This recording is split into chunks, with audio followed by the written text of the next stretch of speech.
पुत्रं वीरं महाविष्णुं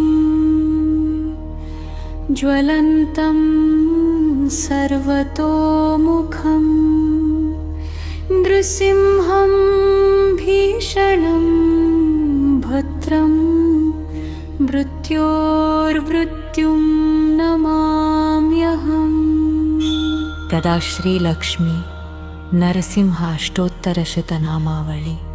ॐ लक्ष्मी नरसिंहाय नमः। ॐ महानरसिंहाय नमः।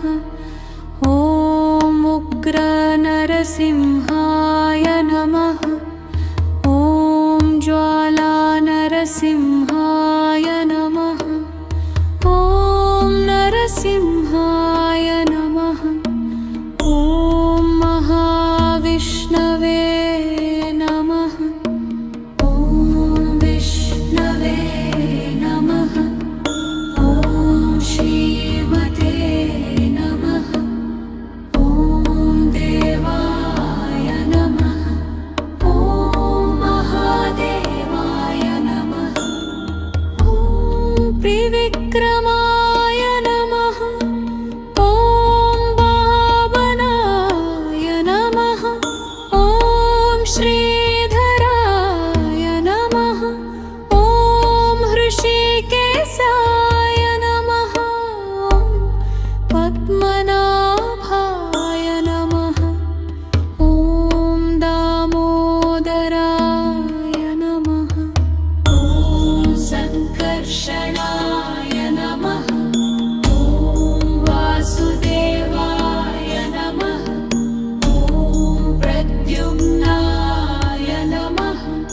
ॐ अनिरुद्धाय नमः।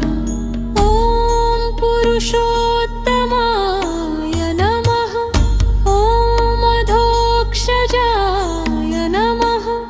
ॐ अच्युताय नमः। ॐ जनार्दनाय नमः।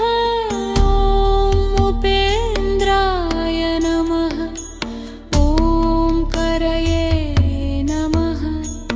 ॐ विश्वाय नमः। ॐ माधवाय नमः। ॐ गोविन्दाय नमः। ॐ नारायणाय नमः। ॐ विश्वम्भराय नमः। ॐ आदिदेवाय नमः। ॐ भक्तवत्सलाय नमः। ॐ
धियुमुगिं पुप्रार्थना कायेन वाचा मनसेन्द्रियैर्वा बुद्धात्मना वा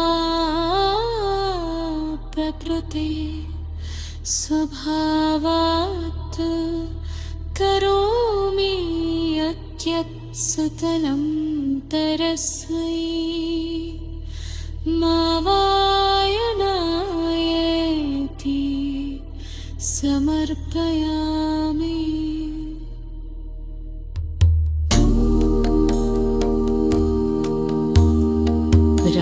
श्री लक्ष्मी नरसिंह अष्टोत्तरशतनामावली।